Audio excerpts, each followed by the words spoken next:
Good evening, everyone. My name is Benjamin, and welcome to today's video where we actually have some very important news. And I don't normally reveal biases on this channel, or at least, actually, no, I quite regularly reveal biases on this channel. What are you talking about? But in all seriousness, we had some pretty big news today, and I don't normally reveal an endorsement for a candidate this early into a cycle, or a primary season. For a lot of reasons, but we're going to be talking about that later on. As always, likes, comments, and subscriptions, they always do help, and I greatly appreciate it. Likes and comments, of course, they help the algorithm like me. So please feed the algorithm like the little hungry alligator it is. And subscribe if you haven't already. I'm going to try to do at least one video per week, simply so I can keep content coming out. Truth is, work really does wear me out that much that I'm typically, I get home and the first thing I want to do is eat and then go to sleep. So, this is pretty big news, and I've been excited all day about it, even though I just basically worked a 12-hour shift.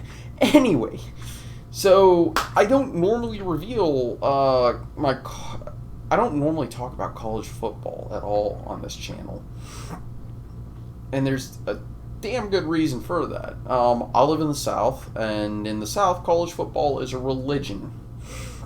So to reveal your team affiliation on YouTube can cut out sizable chunks of your audience. For example, as you can tell, I'm a fan of the Georgia Bulldogs. I'm going to take that hat off because it messes with my hair. And that means if you're a Georgia Tech fan or an Auburn fan or a Florida fan, you're not going to be too thrilled.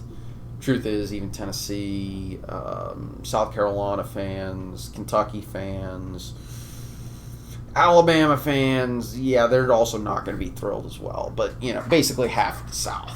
But in all seriousness, it is something that you have to be careful about when discussing, right? And I'm a born and bred, I was raised Southern.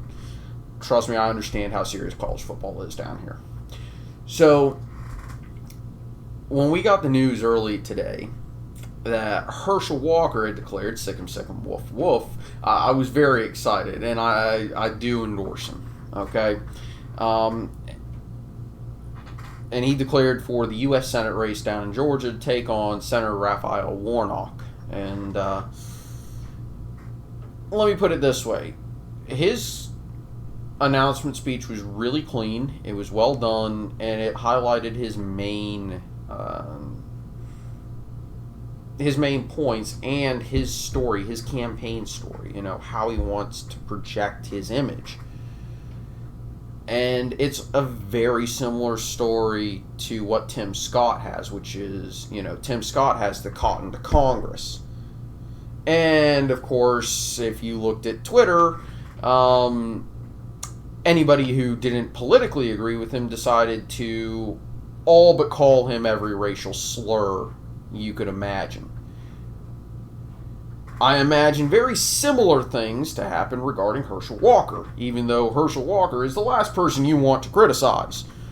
Because Herschel Walker doesn't care. He has a history of taking criticism and then running through it. To put it another way, there's a great video by a YouTuber known as KTO about Herschel Walker's sports life. And Herschel Walker is the definition of work ethic. We all think we work hard. Herschel Walker actually works hard. Okay?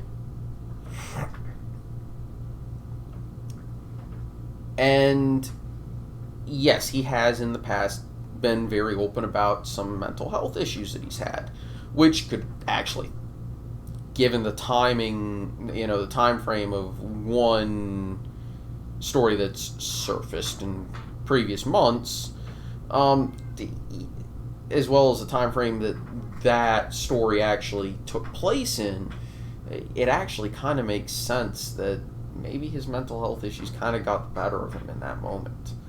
But that was before he sought treatment. So, we'll see. But it's going to be a little bit weird because I really genuinely expect a lot of Democrats to be attacking Herschel Walker, not really on policy.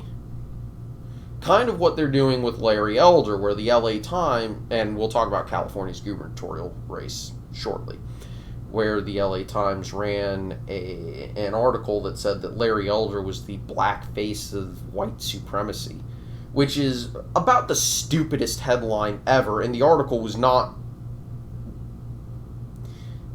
actually even worse somehow. The headline, you would think, was, oh, that's just clickbait. They're going to attack him on policy and say it's, all sorts of other things. No, they basically just attacked him on race because a black man isn't supposed to be the way Larry Elder is politically. Like, how is racism acceptable if you're a progressive? And I genuinely expect Herschel Walker to face very similar attacks, where they'll maybe even call Herschel Walker the token black, which is ridiculous. But no, he has been unclear on policy, but he has allied himself closely with Donald Trump, so we'll see whether or not that he's able to flesh out a slightly more moderate message, because that's going to help him out in the suburbs.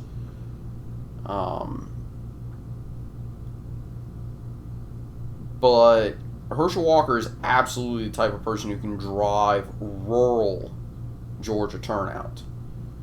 And there's a very big reason for that. Herschel Walker is a legend down in Georgia. Okay? And when I say a legend, he's kind of a demigod. He's a myth. There's Herschel Walker the human, and then there's Herschel Walker the myth. And for anyone who understands college football, you actually understand that, okay? For those of you who don't, Georgia is not entirely the most, we'll call them, clutch team in situations that matter. And Herschel Walker managed to lead the Georgia Bulldogs to a national title while also winning the Heisman for a team that, number one, hasn't won since, and most people can point to a ton of specific moments where they had it all in their hands and then choked it away at the last possible moment it mattered, where they could have won it. Like, it's amazing how they managed to snatch defeat right out of the jaws of victory. It is kind of sad. But anyway, I really emphatically say this: don't underestimate the college football vote down in the Deep South. I thought Tuberville was going to win by more than he did in last year's Senate election down in Alabama. I thought he was going to win by more than his polling average. He did, if I remember correctly. Simply because I thought that him being a college football coach was going to trump everything. Trump the fact that, Doug Jones was an established politician. That Doug Jones, as a Democrat, won in Alabama. Herschel Walker, college football star. But here's the thing, I think Herschel Walker's actually more knowledgeable. But it's also going to be interesting to see Democrats attacking someone who they would normally defend. Especially if you look at some of the stuff that they're trying to teach on college campuses with almost, I hate describing it like this, but almost a pyramid of oppression, an oppression Olympics. They'll say, he's black, he's got a mental illness. Like, they'd normally be treating him with, bubble wrap, wrapping him in bubble wrap and saying, oh, we need this guy in government. He'd be so diverse and representative. Watch them turn that around simply because they're his opponent. Simply because Herschel Walker is their opponent. And watch them attack him on the color of skin and for his mental health issues. I think it's ridiculous. But anyway, let's move on to California, where the recall election is a lot closer than I expected. I will say this, I was wrong. I thought that there wasn't a snowball's chance in hell that Newsom was getting recalled. Right now, polling indicates that it's not just within the margin of error, but it's been getting closer and closer and closer. Not only is it within the margin of error, but it's within a small polling error of winding up with Newsom as homeless as the population of San Francisco. Yeah, and the person who's leading the charge to take his place is talk radio host Larry Elder, who, before it was cool, was in favor of legalization of marijuana. And before it was cool, was okay with gay marriage and LGBT rights.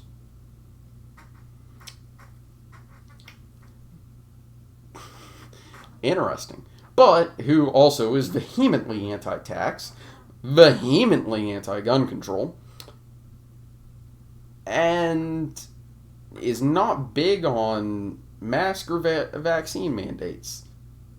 And earlier today, hilariously, picked up the endorsement of the former Democratic Speaker of the Majority Leader of the California State Senate, a Democrat. Talk about crazy. And of course, there's also, unverifiable allegations that he brandished a weapon at an ex. And it's a case of he said, she said. And I personally don't see how it can be provable. But, yeah. And of course, there was that LA Times article that called him the blackface of white supremacy, whatever the fuck that means. Like, it's ridiculous. Are the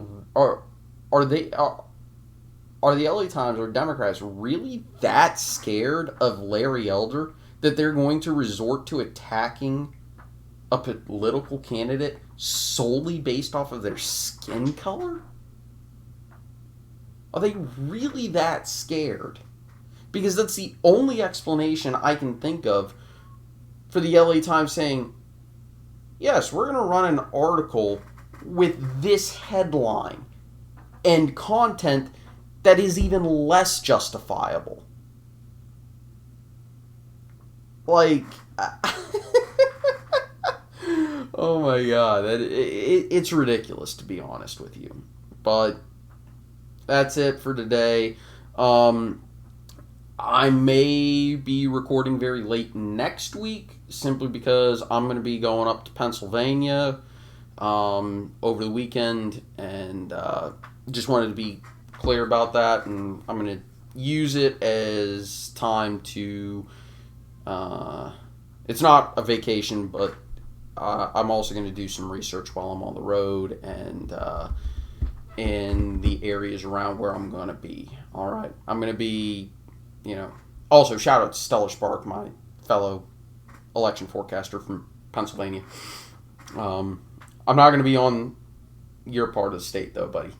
So, anyway, take it easy, y'all. Hope you enjoyed. Have a very, very nice evening. I'll see you next time. Go Dawgs!